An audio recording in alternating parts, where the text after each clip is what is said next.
We're talking wide receivers in this NFL draft.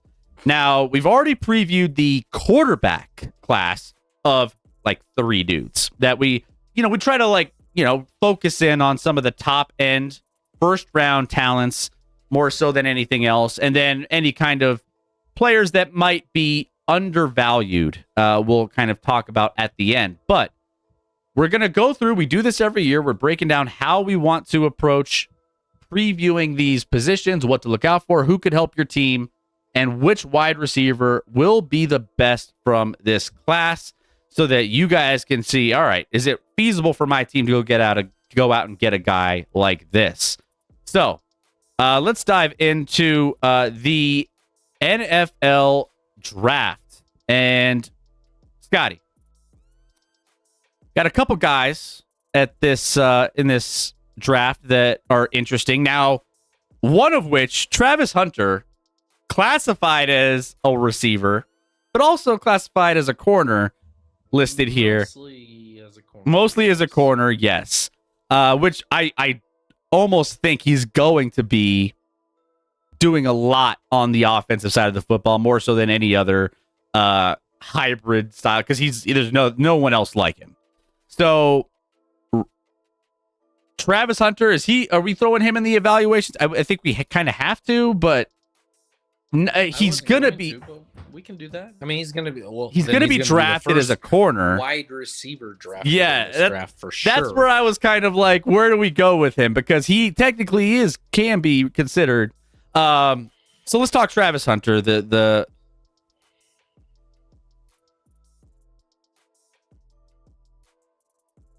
Oh, no doubt. I would expect nothing less. So he probably would, but I don't think an NFL staff is going to do that. But yeah, he's creeping up the draft board, Chris. Storgy says I'm hearing Travis Hunter at 2. Yeah, I've heard a lot of talk there too. Where he might be the second overall pick. I mean, I think he's going top 4 for sure. Yeah, I would get 5 of the worst. I would think top 4.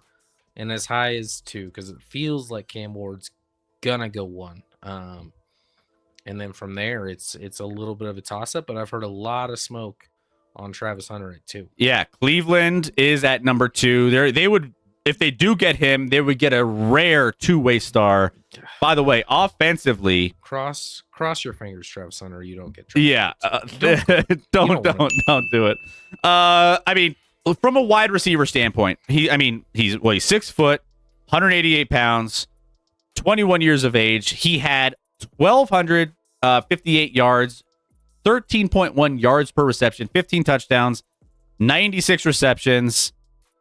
And, I mean, that's just the offensive side, not to mention the tackles, 32 tackles, 4 interceptions, pass breakups, all that stuff. We're going to probably talk about him on the corner aspect as well.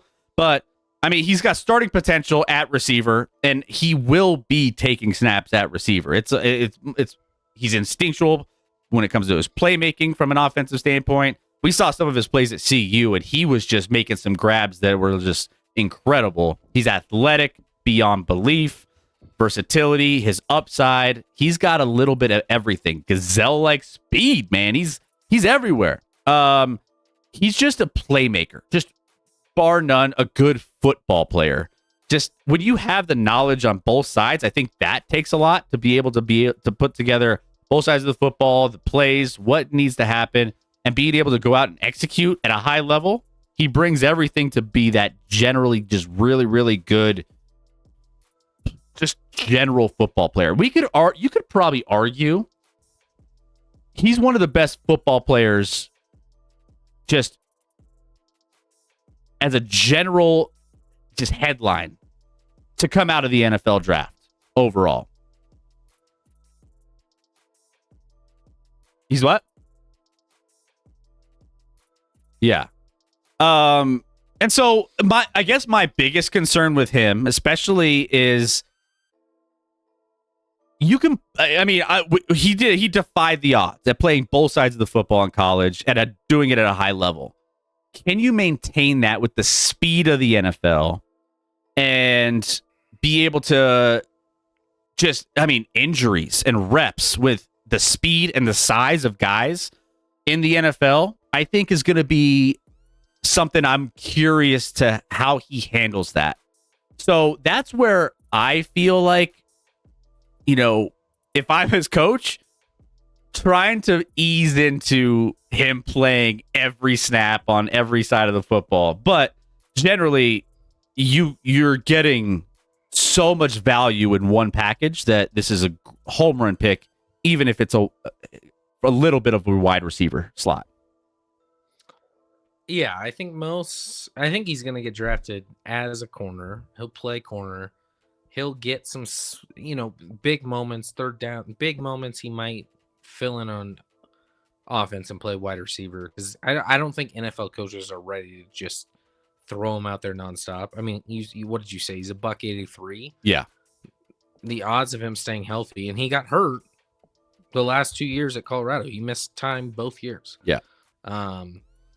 So with that, it's not a huge frame. He's gonna get hurt if he plays every snap in the NFL. I just think he is. I'd love to see it. I'd be super excited to watch. You're right. His hands are incredible.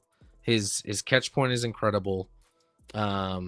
He's quick. He's great after the catch. There's not a lot of flaws there at all. As a wide receiver, forget corner, but like as a wide receiver, there's not a lot of flaws there.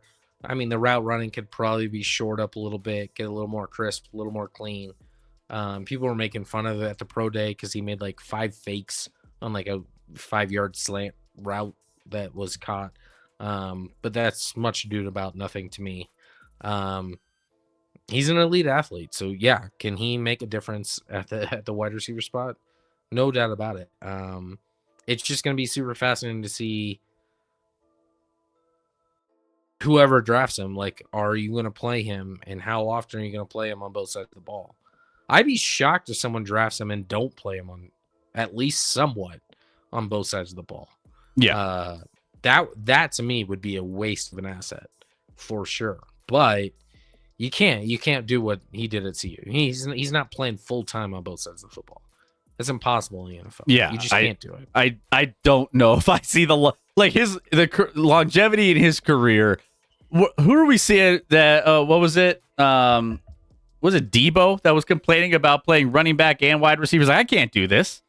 And that dude's already washed. And he's already washed. And so it's like that was just on the offensive side playing 2 positions, not to mention hitting and the impacts on defense, and then also just getting hit. I mean, I think you got to be walk a fine line with him. But again, for the purposes of this, big moments, in big third down situations, and where you got to have it, putting him out there on the field makes a lot of sense, because he's a difference maker on offense as well as defense. Yeah. Wild wide receiver classes keep close. It's saving wild in the sense that it's just not great. This is we said this with the QB class. Yeah. The offensive side of the football in general is not. If you remember last year, I think the first defensive player drafted was what? Yeah, it was late, middle of the first round. This draft might be, well, there'll be offensive players taken, but it is stronger on the defensive side of the football, especially in the interior line of the defensive tackle is the best position in this draft if you have a need there. But the offensive side, along with QBs, wide receivers, offensive tackles, the most important positions, not great. Yeah, not great. A lot of question marks with all these guys. Yeah, lots of. I feel like the offensive side of the football is just such a weird draft in this one. But hey, the Heisman Trophy winner of this past year will be still going somewhere at the top of this draft, whether it's in the top 2 or top 5, somewhere in that mix. Cleveland, like you said, has been very much tied to Travis Hunter. Well, it's just T's and P's that they draft someone else. T's and P's out there, people. All right, let's move on to some of the other pure wide receivers. Hey, Chris, Brennan and others that keep bringing up. I don't even know if it's Kyron or Kieran. Kieran Lacey. Yeah. LSU star unfortunately got in a bad accident where he ended up killing a older gentleman, and then today found dead right before his court date. On that. Sounds like it was a suicide. Super sad. Never want to hear or see that. He must have just, he had all these expectations his whole life, and then to have something happen like that where he made a mistake. What he was going to have to pay for that mistake, I don't know. But it was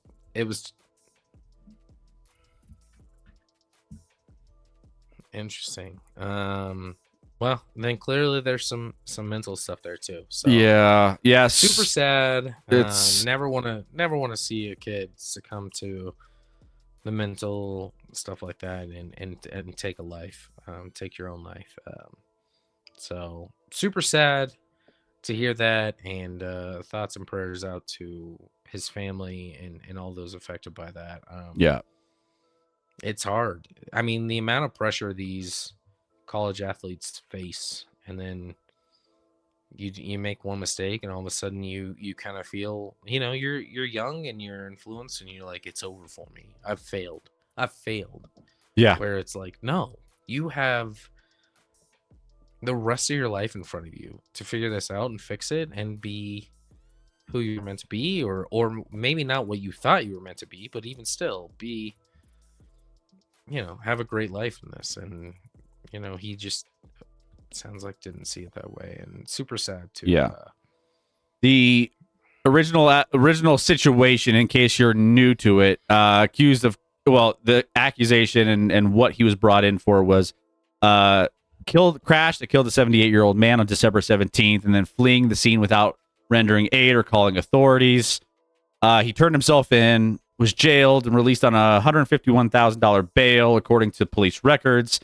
And then there happened to be he had discharged a firearm at some point, so there was a call into the police. They were in pursuit of him when he crashed, and then that's when the unfortunate unaliving happened as they were in pursuit. So, like you're saying in the chat here, it wasn't great scenario, and it's just super, super tragic all around for the older gentleman that lost his life, and then also the unfortunate situation with Lacey, which it's a lot to put on. I mean, that's a lot. Mistakes happen, and we get it. Mistakes happen in a lot of walks of life, and so when you feel like it's that heavy, it's Rec makes a mistake every show. True.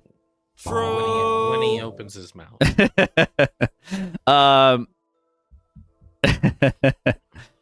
So yeah, so prayers out, to everyone that's dealing with everything with this. It's super tragic, super sad. So yes, absolutely. On a somewhat similar note, Bongfoot, what you all think about Henry Ruggs? Rumor says he's coming out of prison. I think he's due for parole within the next year. I think I heard. I don't know what to think. I don't. Part of me feels like it sounds bad, but like that feels like a Chiefs wide receiver.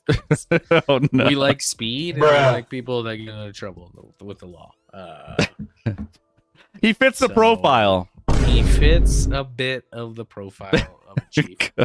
But who knows? I mean, he's been out of the league obviously for a few years.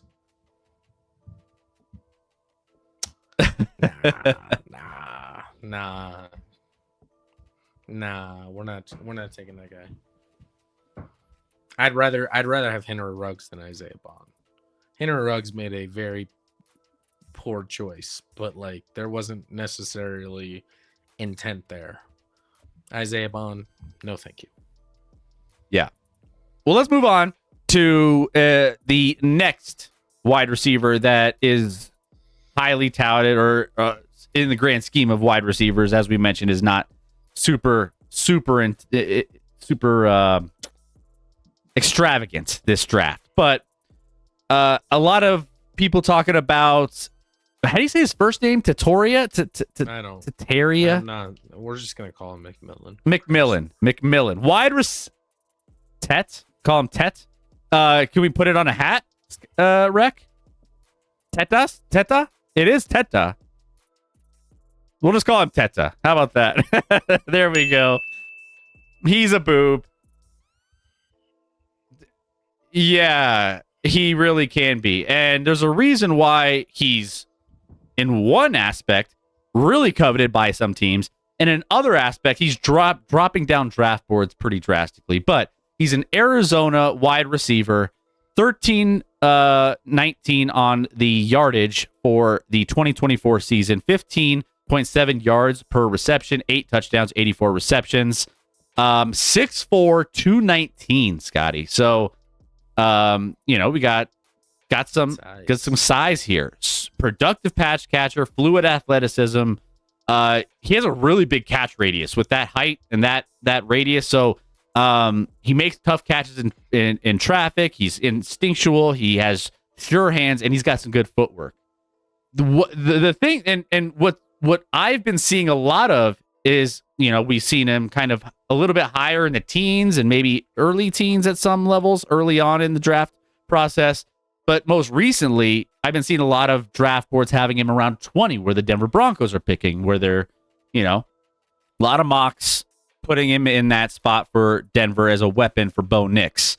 Now, one of the reasons why he's been falling a little bit in some circles is what he's been saying in these podcasts and some of the interviews that he's been doing recently, where and you probably have seen this, Scotty, he's like interviewed by this radio group, and they asked him about watching tape and studying up, and he's like, yeah, I don't watch tape.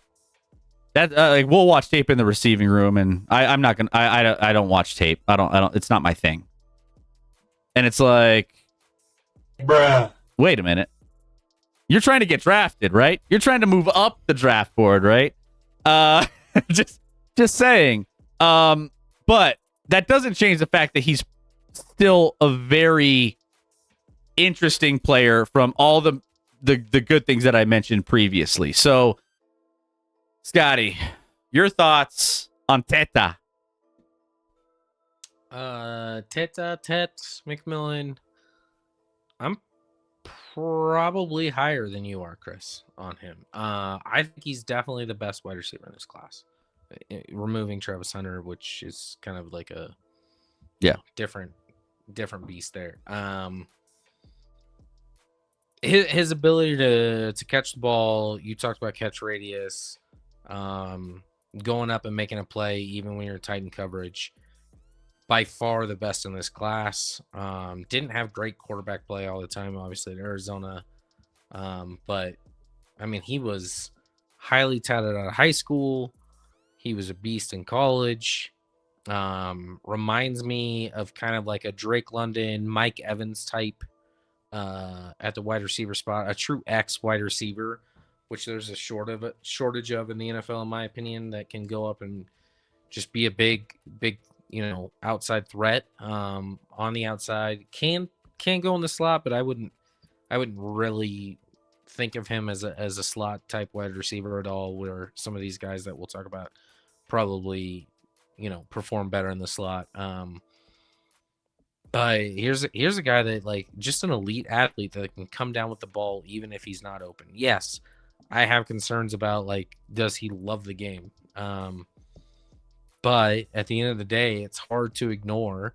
And if you have a good locker room that can teach him and coach him and here's how you become successful, maybe he just wants to be successful monetarily wise. And I don't know, but I like the player quite a bit, actually. Yeah, he has so many attributes that I think translate so well. I'm going to do a code yellow real quick. I'll be right Code yellow in the chat. I just think from a pure physical standpoint, I think that there's a lot to like. But yeah, I mean, you hear things like that and you're just like, how much weight do you put into it, right? How much weight do you put into the love of the game, the studying of the game, the extra time put in, the just the intangibles? Like, what's the weight that you put in? And I truly think that what Scott alluded to when it came to the fit with the particular organization plays a massive role.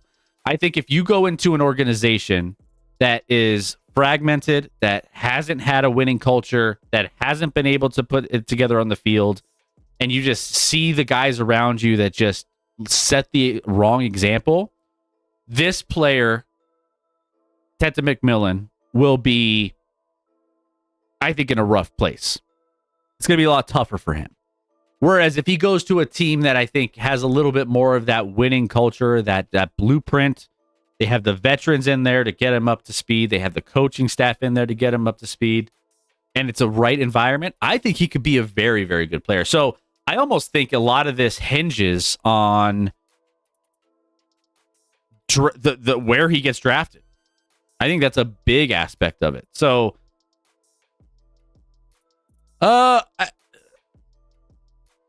I honestly think that there's just too much. There's not a lot of wide receivers that we are going to be reviewing here, and there's not a lot of guys with his attributes. I think teams are going to probably say, "Screw it, I'm going to take a chance earlier than 20."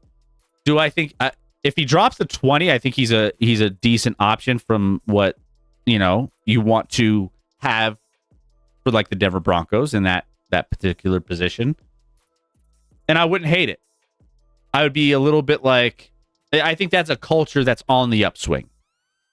However, I think he's just, there's not a lot of something, it's a supply and demand thing, right? It's always a supply and demand thing. So if there's only like 3 good receivers and there's a definitive one at the top and he's got some questionable issues, you still come back to it and say, there's not a lot of these guys in this draft, and I don't want to, like, there's nothing else out there that I could do to improve my team in this area. I'm going to take a stab at him. So I think he's going to get pushed higher than 20, or or earlier than 20. I don't know if he drops to the Broncos. I don't think he does. Well, first of all, the Broncos won't take him.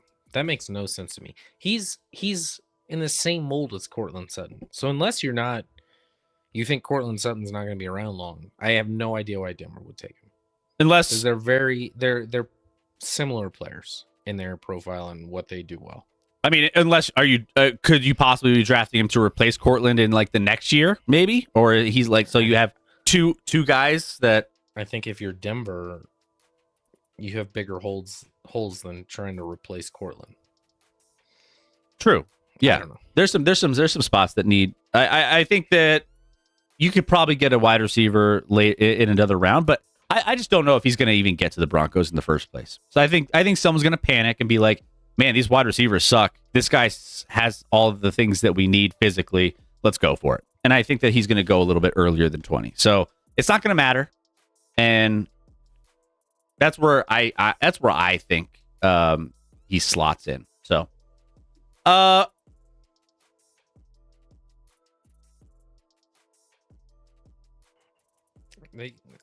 would fill their Mike Williams hole that they've had for the last couple of years. Did they bring Mike Williams back? Oh, that's funny. Well, he's a shell of himself. So, by the way, Keep Close was saying Rory he figured out the cup check thing. It was his agent Jay Danzy, I guess. Jordan Spieth. Jordan Spieth. Yeah, Jordan Spieth. See, I knew he knew that guy. You're not just doing that to a random person. So yeah, thank you for the detective work there. Keep Close. All right, other wide receivers here on the list we have as we go down. Emeka Egbuka. And then you have like a Matthew Golden as we get a little bit further down into the depth of the wide receiver. Luther Burden. All four of those guys are potential first round picks. Yep. Those are like the four that could go first round. I'd be surprised if all four go first round, but those are the four. I mean, that's the first tier for sure with those four. Well, if you were to break this out in tiers, you would say Teta, number one. Let's remove Travis Hunter. You would. He's tier 1. Everyone else here is tier 2 in this group of 4. Tier 2. Everything else is kind of falls off after this. Of this group of 4, which one stands out to you guys as one of the most impactful? That's going to come in and maybe is not getting as much hype as they probably should be.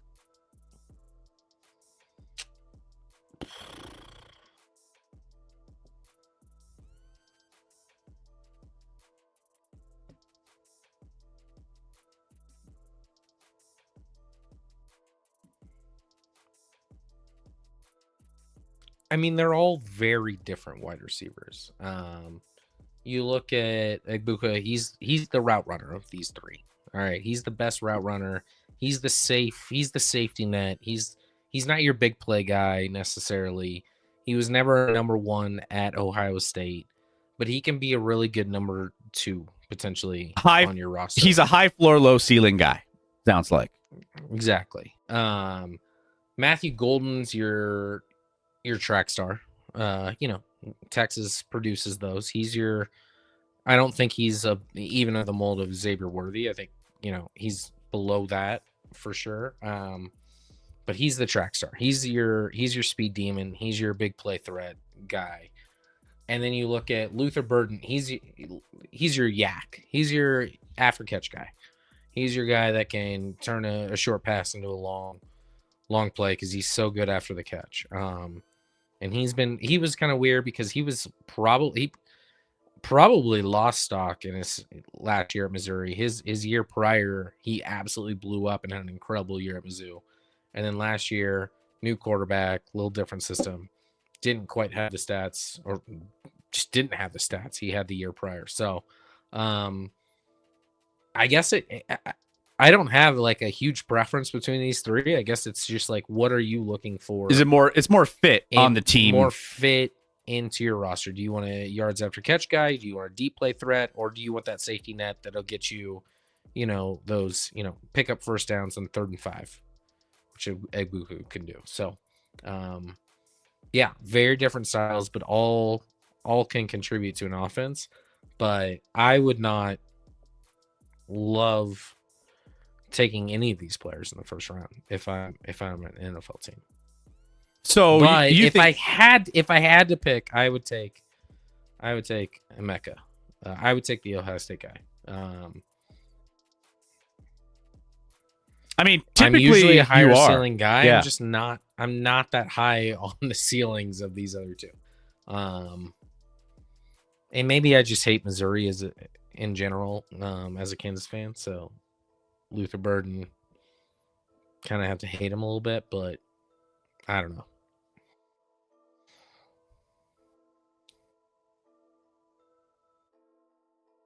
He's been falling. Did you say falling or falling? Who, Luther?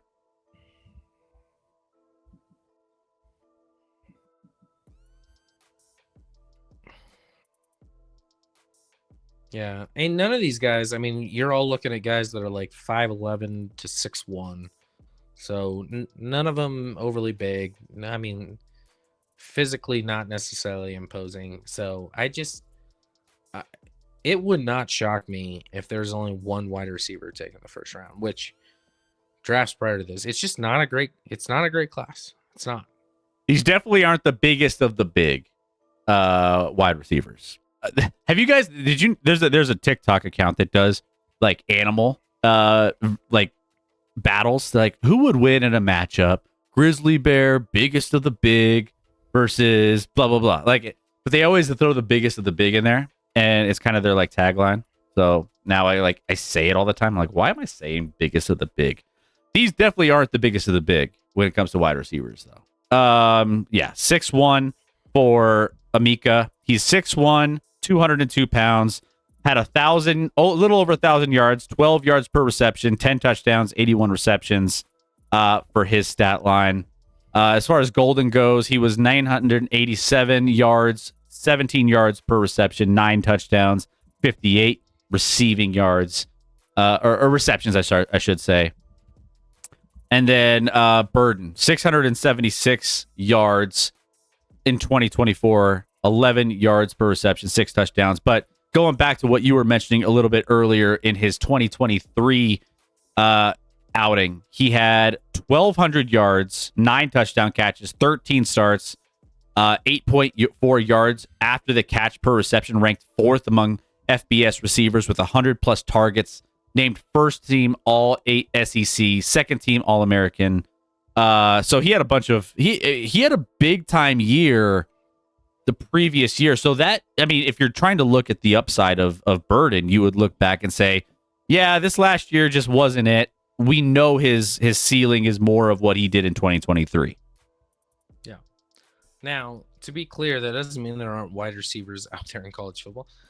There are 2 freshmen these past 2 years that if they were draft eligible, they would go at the top of this draft. Jeremiah Smith and Ryan Williams. Jeremiah Smith from Ohio State, Ryan Williams from Alabama would be the top 2 wide receivers in this draft if they were eligible. That's how good they are. It's just they've only completed a freshman year, so they gotta play another year, Chris. Maybe 2. All actually. Right. Rec, what anyone else that you like in this that maybe we haven't even mentioned, or that is kind of we maybe glossed over with one of the guys that we've been talking about?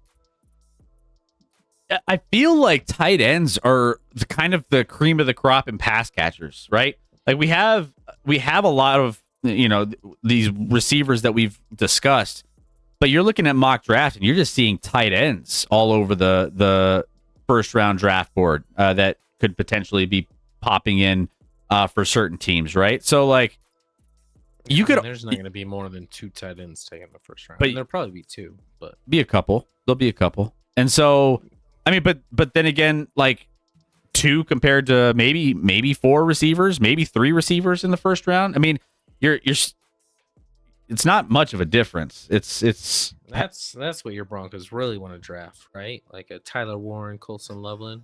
The Broncos haven't been able to draft a tight end to save their lives. Running backs and tight ends, the things that probably people are scouting for the Broncos and saying these 2 positions are what the Broncos need, are the 2 positions that we've drafted a shit ton of over the past few years that have never panned out.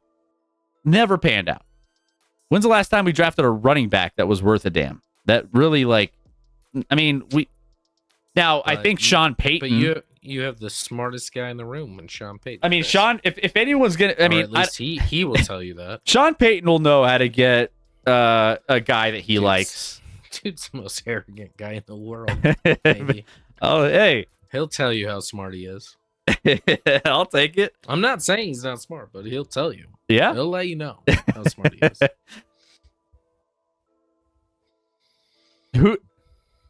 Who's he gonna bait into taking somebody this year, Scotty? Yeah, I don't think Tyler Warren will be there for the Broncos at their pick. Colson Loveland could be, and I like him. He had some injury stuff, but maybe they'll take him. They want their whatever what do they call it that they keep looking for? What is it? What do they call that? I don't know. They need a blah blah blah, and I'm like, I don't care.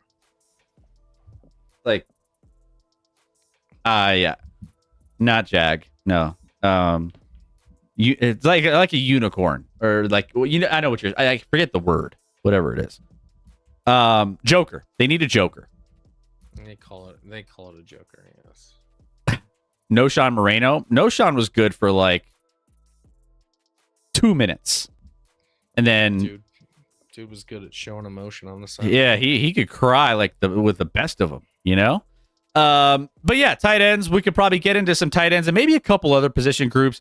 I honestly think the trenches are where we probably are going to get a lot more depth in some of these previews, because it's a bad O tackle class. We're going to be getting into defensive line, offensive line, edge, and I mean, we're going through all these groups, and it's just like, yeah, meh. Yeah, it's not, in my opinion, it's the worst class we've had in a few years. Yeah. As far as draft class. By the way, did you see, speaking of tight ends, who got a big payday this offseason, Scotty? Trey McBride. My boy. Rammy. Becomes a 4-year extension worth $76 million, by the way.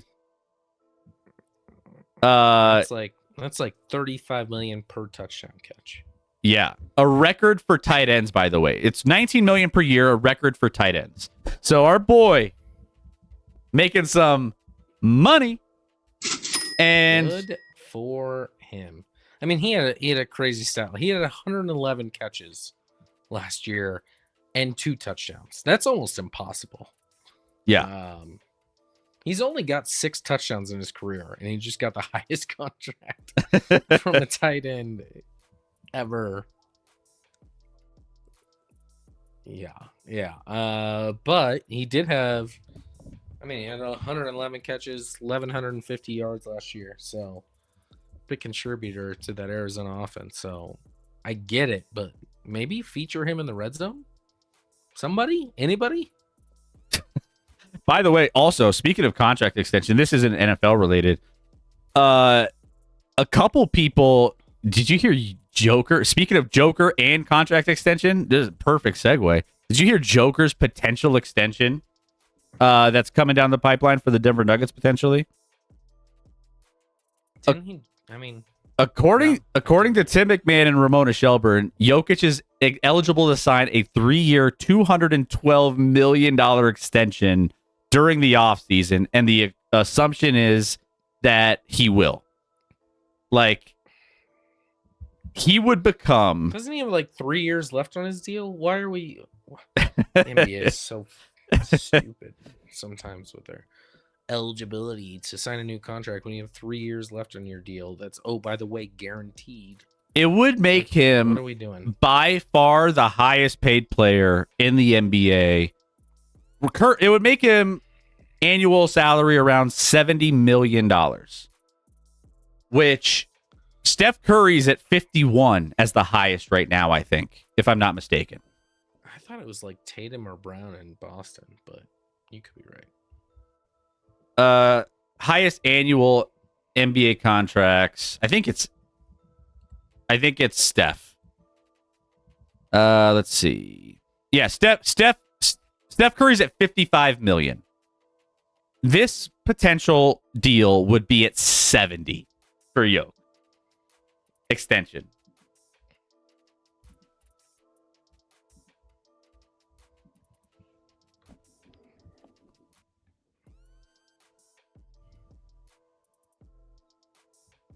Oh, yeah. Star is aggressive. Star quarterback. Star is aggressive. Yeah. So, is this the first, like, hey, I'm not making enough NIL, I'm taking my talents elsewhere kind of situation in college? Like, I think this is the first. I'm gonna pull out call, and someone called the bluff. I don't think he's gonna get the money he's looking for anywhere else. He wasn't. I told Rec before this. He wasn't that good at Tennessee last year. Like, it wasn't a great quarterback, and I told Rec, I'm like, I kind of appreciate that Josh Heupel was just like, listen, all right, move on then. Like, we're not playing this game. And he can try. It's an open market. He can try and go out and get what is his, but he's going to be, I think this is going to work really poorly for him. And hopefully that's a good thing for college football, where maybe players start saying, all right, like, got to chill a little bit, because And Rex, like, I thought you were gonna come in. It's out of control. It's out of control.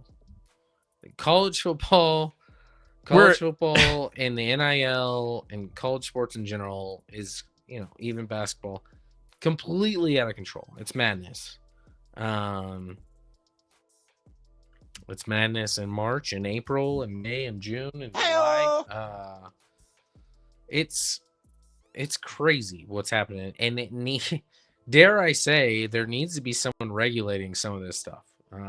Well, and I think not the NCAA because they suck, but like someone needs to come in, because here's the thing: let me do it. I'll do it. What is this, our second or third season with NIL kind of being at the forefront of college sports, and it's gone to it only took 2 to 3 years for dudes to be like, now y'all, I'm worth more than that. Pay me, or I'm leaving, or like this kind of like trade me in the NBA kind of mentality. But you're now starting to see it at college football with this situation, and now, I mean, there needs to be some sort. If you're going to add this much money into a sport, there's got to be some sort of oversight, one way or another, that needs to reel.